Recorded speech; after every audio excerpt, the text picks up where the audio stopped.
shit at the pilot. Niggas be broken, be sober, but still talking shit like they got it. They say that they got it, time money, these niggas gon' say that they got it. Oh my God. Get out with the kid and success, and these niggas gon' blame it on talent. They don't wanna see you win. They don't wanna see the race. You don't wanna see a bitch caught up in the stars like she out of space. Mention that they kinda at the mention and I'm running out of space. Episode 12 of the City of Brotherly Love Sportscast. Finally back in person since episode 2, I think was the last time.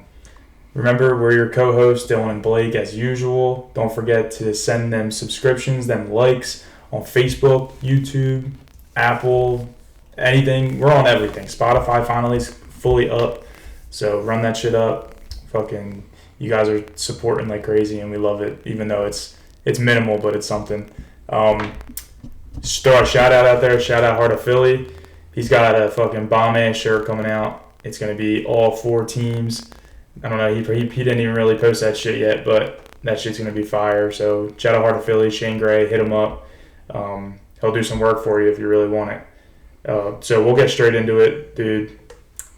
Sad, but WENTZ was officially traded to the Indianapolis Colts for a 3rd rounder in 2021, and then a conditional 2nd round pick for 2022, which will most likely turn to a first, because I think he'll play at least 70% and they'll make the playoffs. So yeah, that'll be a first round. If not, pick. It's 75%, so it's like another game. Yeah, and even that it's gonna be a late first round pick, so it's not even gonna be that crazy. But I mean, basically, like, what I guess. So, what are your thoughts on the trade? Did we win or lose the trade, and then where do we go on from here? I don't think we won because it's Howie. Mm-hmm. So I mean, you gotta look at it like that. Obviously, we're the biggest WENTZ fans. Everybody knows it here. So I'm not gonna sit here and confess my love like I do once a week on here for him. It's over with. He's out of here. It sucks.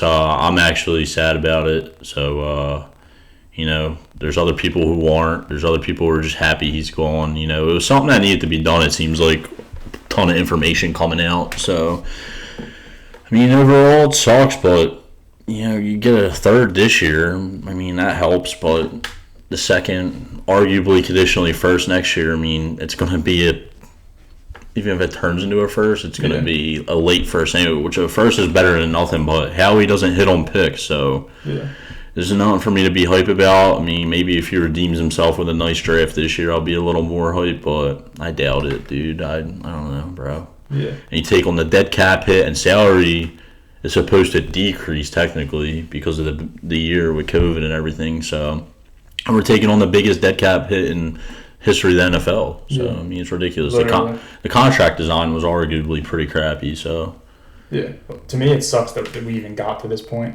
Yeah. Even because we were supposed to have that franchise guy. Yeah. That guy that was supposed to change everything for the team and was going to succeed for probably fucking everybody wanted 10, 12 years. You know what I mean? So my biggest thing with him is, like you mentioned, the cap. It's supposed to go down, and we're taking on the biggest cap in NFL history. Dude, I guess right now they're doing their due diligence to try and fix the situation, because they already cut D-Jax. They're about to cut Alshon at the beginning of the new year, and then Malik's most likely going to be gone. Ertz is going to be gone probably. Yeah, so they're creating space. Basically, they're going to end up being in the same spot that they were without WENTZ. It's going to end up evening out where they're not going to be able to make a big splash, but they're going to make a few moves that could potentially, if Jalen Hurts pans out, could end up being good. But for me, where do you go now? So Jalen Hurts is now officially the QB1. Am I happy about it? No, fuck no, because I don't think he's going to succeed. That play style doesn't succeed in the NFL. It's very rare that it does, and nobody with that play style has ever won a Super Bowl. So I try to tell people. I've been telling people. So I'll get to my take later about this dude. But me and this dude were talking from work, and he's like, "Well, I liked Hurts in college," and I'm like, "Okay, I didn't." And I'm a Bama fan. I'm not saying I watch every game weekly, but I watch games. I did not like him. Didn't even play. He had one good performance. It was after he got benched the year they won. And then he came back, and Tua got hurt, and he stepped up, got them to the championship. I think that was against Georgia again. And where he came back in the playoffs against Georgia. And that was impressive. He has a good story. He has good leadership qualities. He's a good runner. He clearly knows how to get out of a lot of sacks and shit, so I'll give him that. His arm, though, I see people like saying his arm strength's good. His arm strength's not good, dude.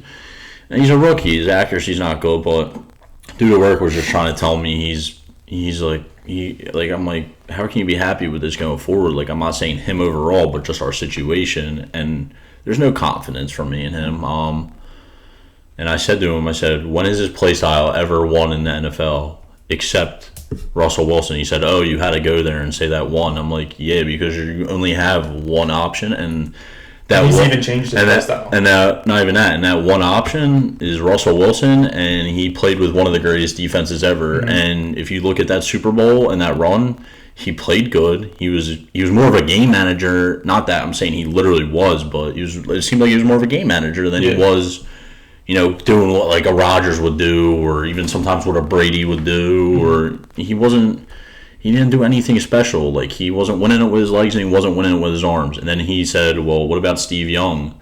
Well, I know for a fact Steve Young was a rusher, but he was a passer first. Anybody will tell you that. It's my dad's favorite quarterback, so I know a lot about Steve Young. Just watched highlights. My pops always used to tell me about him, and he's a way different scenario. So you try to give me those two scenarios, and you really can't even use